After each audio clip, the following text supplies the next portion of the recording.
Grabe guys, oh. Tignan mo, halos natunaw na yung mga sili dito po sa Barangay Kabukbukan, Rizal Nueva Ecija.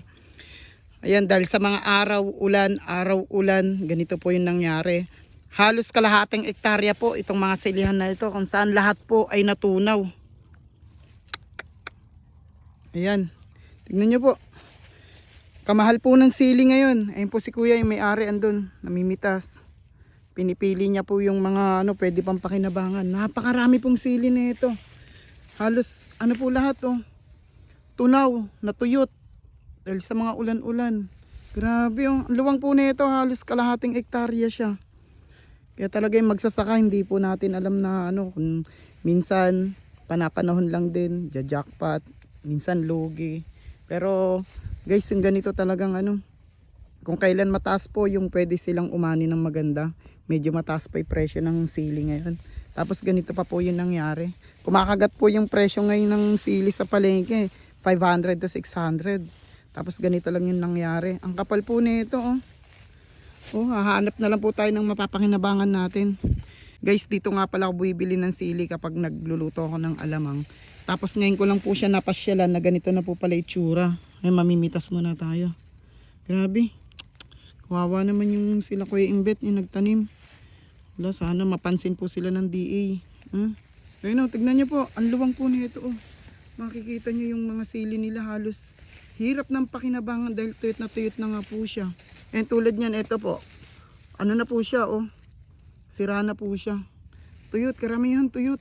Ang kapal po ng bunga, ang dami. Ang dami, grabe. Kaso ganito yung nangyari. Ang dami po.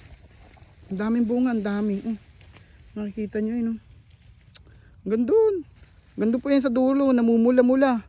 Kaso, na po siya, natuyot po siya dahil sa mga ulan-ulan.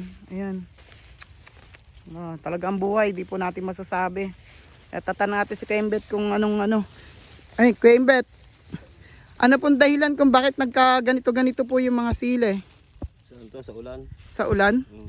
Ulan tapos araw? Arawin. Anong tawag po sa sakit ng sili na to? Patse. Patche?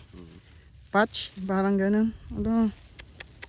Lugi na naman guys yung mga magsasaka natin dito sa Rizal Nueva Ecija. Dito po sa Barangay Kabukbukan. Ayan, shoutout po sa DA guys. Sana mapansin po ito ng DA kasi ang mahal po ng sili ngayon. Kung kailang ngayon pa lang po sila aani sana na maganda. Kaso ganito po yung nangyari. May kalamidad sa sili Sheesh, dami. Sayang, dami sayang guys. Ang kapal ng bunga, puro silihan po yan Hanggang doon sa dulo. Silihan hanggang doon. Ayan po, hanggang doon. Sili-sili po yan hanggang doon Kaso ganito yung nangyari. Wala, talaga naman. Guys, ang panahon talaga, hindi mo masasabi. Minsan lugi.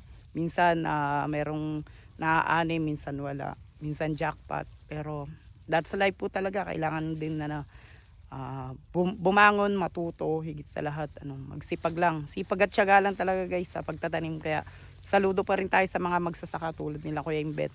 Ito po. Isa po sila sa nagsisili rito sa Barangay Kabukbukan. Kaso nalusaw nga lang. Yun lang. Guys, let's go.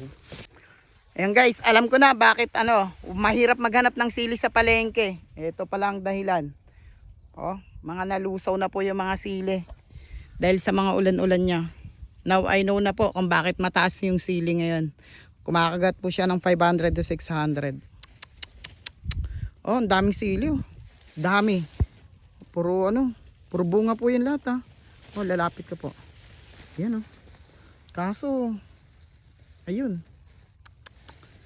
Walang maani dahil puro patch, natuyo, nalusaw. Ay, how sad. Grabe, ang daming bunga guys. Dami kapal. Kaso sira lang. Sira, ang dami. Ay.